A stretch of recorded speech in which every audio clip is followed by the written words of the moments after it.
I'd been having a lot of pain, mostly in my left shoulder and in my left back area for about a year. More and more it was where I couldn't lift my left arm, and then I just started feeling some numbness and tingling in my arm. Denise came to see us because she was having severe pain starting in her neck and traveling all the way down her left arm with some numbness and tingling and actually weakness, and it's been going on for quite some time. And she actually sought us out for minimally invasive options and options beyond the more traditional spine surgeries.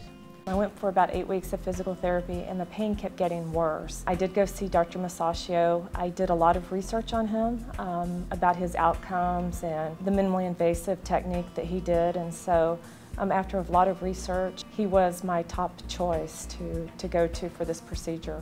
We did get an MRI, and her MRI showed that she indeed had herniated a disc and was pinching a nerve in her neck, and that was causing this pain and dysfunction in her arm. It was very troublesome for her. A good surgical option that we offered her was a posterior cervical foraminotomy from a minimally invasive approach. And what that means is from the back of the neck, we could go in with a very small incision and a small set of tubes to preserve the muscles and to limit the amount of tissue disruption to actually get to the spine and unpinch the nerve by removing disc tissue and small bone spurs that were pinching the nerve. I love to ride horses, and that is one of my biggest passions, and it had become to where it was interfering with my ability to hold the reins. I think Dr. Musacchio was a little surprised that I put him on track for having the procedure, when the recovery was, and when I could get back on the horse.